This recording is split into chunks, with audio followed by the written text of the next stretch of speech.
House of Haller presents Tales of the House of Haller. DT's West End Tickler, read by Chris Courtenay.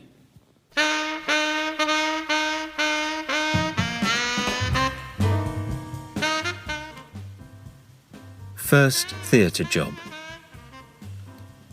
It was a double whammy that led me to my first job in theatre. Stanley Kubrick decided what his next film would be, and my radio broke.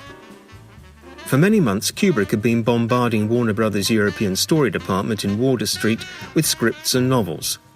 For a similar period, My Little Robert's radio had been my constant companion in my tiny bedsit in Notting Hill. £25 per script, £30 per novel, 3 pages of synopsis and a yes, no or maybe.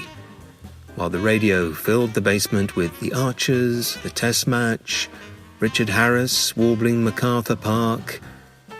Then it all stopped. The money and the music died. In the same week.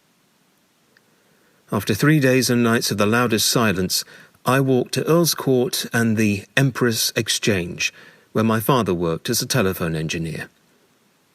I can't remember if he fixed the radio or not, but as I strode back down the Warwick Road, a shaft of rare spring sunshine struck the window of the job centre. Commissionaire wanted. New London Theatre. That night, I ironed my one good, second-hand suit. The next morning, I overslept and spent my last fiver on a taxi. New London Theatre, never heard of it, mate. The cabbie was baffled, and then he dived deep into his database. Isn't that where they have the snooker, and this is your life? I was late for my interview. The manager, a Mr. Allett, was not impressed, but the next day I was called back to Parker Street. Tell them a joke, give them free coffee while they wait, wrestle them to the ground if you have to, but nobody leaves this box office without buying a ticket. Making my way across the darkened stage as cleaners hoovered around giant cans of whiskers, I thought to myself, yeah, this'll last 6 weeks.